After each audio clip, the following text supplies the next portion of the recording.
Deepak Mohan Kalpetta HIM UP സ്കൂളിലാണ് നിൽക്കുന്നത്. ദീപക് മോഹൻ, ചൂരൽമലയിൽ നിന്ന് നേരെ HIMലേക്ക് വരുമ്പോൾ അവിടെ രാവിലെ മുതൽ തന്നെ ആളുകൾ കഴിഞ്ഞ തെരഞ്ഞെടുപ്പിലൊക്കെ നമ്മൾ കണ്ടതുപോലെ ഒരു പങ്കാളിത്തത്തോടു കൂടി വരുന്നുണ്ടോ അതോ വിട്ടു നിൽക്കുന്നുണ്ടോ? സുജയ, കഴിഞ്ഞ ഉപതെരഞ്ഞെടുപ്പിനെ അപേക്ഷിച്ച് ഇത്തവണ പോളിംഗ് ശതമാനം കുറവാണെന്ന് തന്നെ വേണം പറയാൻ. ഇപ്പോൾ ദൃശ്യങ്ങളിൽ കാണാം, രാവിലെ ആളുകൾ കുറവായിരുന്നു, വോട്ട് ചെയ്യാനായി എത്തിയിരുന്ന ആളുകൾ വളരെ കുറവായിരുന്നു. ഇപ്പോൾ അല്പം തിരക്ക് കൂടിയിട്ടുണ്ട്.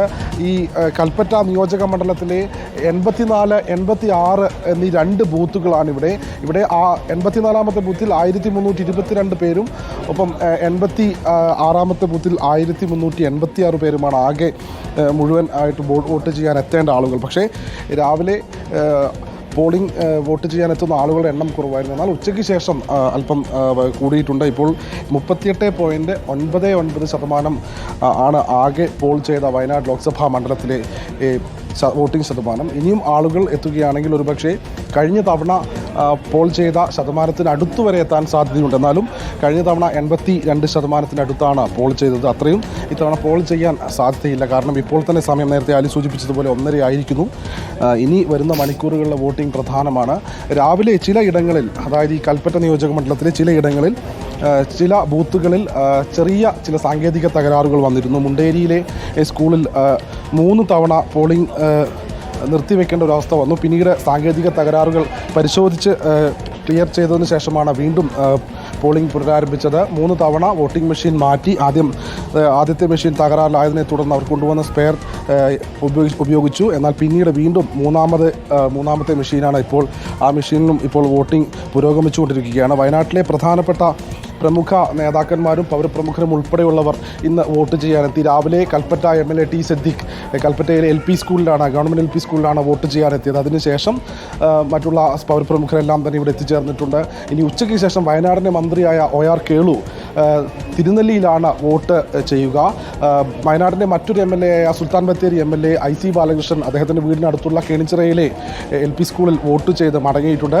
നിലവിൽ കഴിഞ്ഞ തിരഞ്ഞെടുപ്പിനെ അപേക്ഷിച്ച് ഇത്തവണ പോളിംഗ് ശതമാനം കുറവാണെന്ന് തന്നെ വേണം പറയാൻ.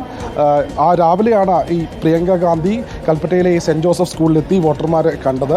അതിനിടയിൽ ദീപക്, പ്രിയങ്ക ഗാന്ധി എത്തി വോട്ടർമാരെ കണ്ടു. നമുക്കൊന്ന് കൽപ്പറ്റയിലേക്ക് കൂടി പോകണം. VS രഞ്ജിത്തും തയ്യാറായി നിൽക്കുകയാണ്. ദീപകിൽ നിന്ന് കൽപ്പറ്റയിൽ രഞ്ജിത്ത് നമ്മുടെ സ്റ്റുഡിയോയിൽ എത്തിക്കഴിഞ്ഞു. രഞ്ജിത്ത്, കൽപ്പറ്റയിലെ അവസ്ഥ എങ്ങനെയുണ്ട്? പോളിംഗ് ശതമാനം കുറയുമെന്നൊരു ആശങ്കയുണ്ടോ? നേരത്തെ ദീപകൊക്കെ ആളുകൾ കുറവാണെന്ന് പറയുന്നുണ്ടായിരുന്നു.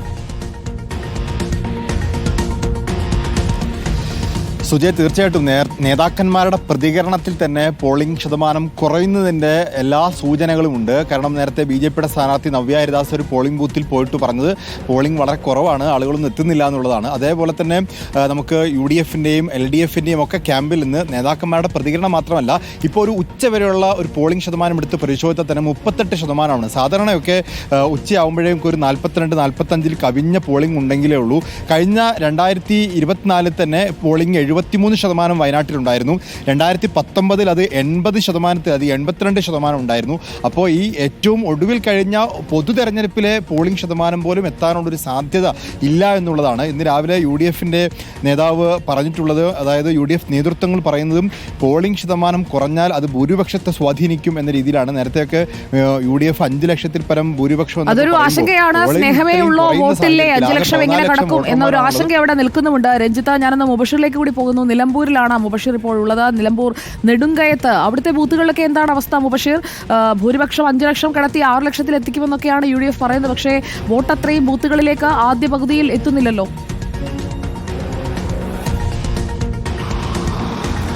തീർച്ചയായും സുജയ, വയനാട് ലോക്സഭാ മണ്ഡലത്തിലെ ഉപതെരഞ്ഞെടുപ്പിൽ ഇപ്രാവശ്യം പോളിംഗ് താരതമ്യേന വളരെ കുറവാണ്. മന്ദഗതിയിലാണ് പോളിംഗ് മുന്നോട്ട് പോയിക്കൊണ്ടിരിക്കുന്നത്. ഞാനിപ്പോൾ നിൽക്കുന്ന മലപ്പുറം ജില്ലയിലെ നിലമ്പൂർ നിയോജക മണ്ഡലത്തിലേക്ക് ട്രൈബൽ ബൂത്തായിട്ടുള്ള നെടുങ്കായം ഭാഗത്താണ്. ആ പോളിംഗ് ബൂത്തിൻ്റെ മുൻപിൽ നിന്ന് തത്സമയം നമുക്ക് വാർത്തകൾ ശേഖരിക്കാൻ കഴിയില്ല. അവിടെ റേഞ്ചിൻ്റെ പ്രശ്നമുണ്ട്. അതുകൊണ്ട് 1 കിലോമീറ്റർ ഇപ്പുറത്താണ് നിൽക്കുന്നത്. നിലവിൽ പോളിംഗ് ശതമാനം പരിശോധിക്കുമ്പോൾ നിലമ്പൂർ നിയോജക മണ്ഡലത്തിൽ 38.70%, അതുപോലെ തന്നെ ഏറനാട് നിയോജക മണ്ഡലത്തിൽ 44.15%, വണ്ടൂർ നിയോജക മണ്ഡലത്തിൽ 39.83% വോട്ടിംഗ് രേഖപ്പെടുത്തിയിട്ടുള്ളത്.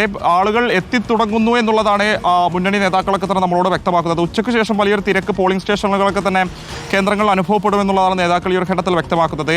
നെടുങ്കയ മേഖലയെക്കുറിച്ച് പറയുമ്പോൾ നേരത്തെ ഞാൻ പറഞ്ഞു, ഈ മേഖലയിലെ ഏക ട്രൈബൽ ബൂത്താണ്. ഏകദേശം 400-ലധികം വോട്ടേഴ്സ്, അതായത് തന്നെ ആദിവാസി മേഖലയിലെ കാട്ടുനായ്ക്ക, ചോലനായ്ക്ക, അതുപോലെ തന്നെ അറനാടൻ വിഭാഗങ്ങളിൽ ഉൾപ്പെടുന്ന ആദിവാസികൾ വോട്ട് ചെയ്യാനത്തൊരു മേഖലയാണ്. കഴിഞ്ഞ തവണയൊക്കെ തന്നെ വലിയ പോളിംഗ് ശതമാനം ആ പോളിംഗ് ബൂത്തിൽ ഉണ്ടായിരുന്നു എന്നുള്ളതാണ്. ഇപ്രാവശ്യം അത്ര വേഗത്തിൽ അല്ലെങ്കിൽ അത്രത്തോളം തിരക്ക് അവിടെ അനുഭവപ്പെടുന്നില്ല എന്നുള്ളതാണ് ഉദ്യോഗസ്ഥരോട് സംസാരിക്കുമ്പോൾ മനസ്സിലാക്കാൻ സാധിക്കുന്നത്. 162 ആളുകളാണ് ഏറ്റവും അവസാനം അവിടെയുള്ള കണക്ക് പരിശോധിച്ചപ്പോൾ വോട്ട് ചെയ്യാനെത്തിയിട്ടുള്ളത്. ഉൾവനത്തിൽ താമസിക്കുന്ന ആളുകളാണ്. അവരെയൊക്കെ തന്നെ വാഹനം ഉപയോഗിച്ച് വേണം അങ്ങോട്ടേക്ക് എത്തിക്കാൻ എന്നുള്ളതാണ്. എന്തായാലും ഇനിയും ആളുകൾ എത്തുമെന്ന പ്രതീക്ഷയിൽ തന്നെയാണ് മുന്നണികളുള്ളത്.